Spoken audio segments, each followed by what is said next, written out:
তায়েফের পথে হযরত মুহাম্মদ সাল্লাল্লাহু আলাইহি ওয়াসাল্লাম। হযরত মুহাম্মদ সাল্লাল্লাহু আলাইহি ওয়াসাল্লাম সংসারের সব কিছু ভুলে মন স্থির করলেন একমাত্র আল্লাহর বাণী প্রচারে। যখনই কোনো আঘাত তার জীবনে আসতো, তা থেকে তিনি তিনগুণ শক্তি সঞ্চয় করতেন। তিনি নিষ্ক্রিয় নীরব জীবন অপেক্ষা মৃত্যুকে অনেক শ্রেয় মনে করতেন।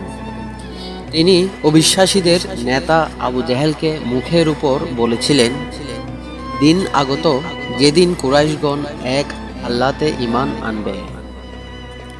নিজের প্রতি তার এতটুকু ভ্রুক্ষেপ ছিল না যে তিনি জানতেন তাকে বাঁচিয়ে রাখবেন আর আল্লাহ, এবং আল্লাহর বাণী সর্বত্র পৌঁছাবে। তার দৃঢ় বিশ্বাস ছিল শুধু মক্কা নয়, সমগ্র আরবেই আল্লাহর বাণী পৌঁছবেই। একদিন তিনি তার পালিত পুত্র জায়েদকে সঙ্গে নিয়ে মক্কা থেকে ৬০ মাইল দূরে তায়েফের পথে যাত্রা করলেন। তখন ছিল তার নবুয়তের বা ব্রতের ১০ বছরের ১০ মাস সময়। তিনি সেখানে বনু বকর গোত্রে আল্লাহর বাণী প্রচারে উদ্যত হলেন।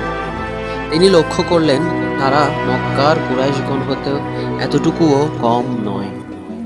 তারা হযরতকে ঘৃণা ভরে তুচ্ছ তাচ্ছিল্যভাবে প্রত্যাখ্যান করল। হযরত জানতেন তিনি তাইফবাসীদের থেকে কি অভ্যর্থনা পাবেন, তবুও তিনি গিয়েছিলেন, কেননা তিনি ছিলেন প্রধানত প্রচারক। ফলাফল আল্লাহর হাতে, তাই তিনি সঙ্গে সঙ্গে ফল প্রাপ্তির কোনো দুরাশা নিয়ে কোথাও যেতেন না। ফলে কোথাও হতাশাও হতেন না। নিরাশ বা নৈরাশ্য তাকে কোনোদিনই নিস্তেজ করতে পারত না। তিনি ছিলেন অপ্রতিহত মানব মহান। তায়েফে লাত দেবতার পূজার জন্য একটা বড় মন্দির ছিল। হযরত প্রথমত সেখানেই গেলেন এবং সেখানকার প্রধান ব্যক্তিদের ডাকলেন, যেমন আদ, জালিল বিন ওমর বিন উমাইর, মাসুদ এবং হাবিব। হযরত তাদের সকলকে এক আল্লাহর দিকে আহ্বান করলেন।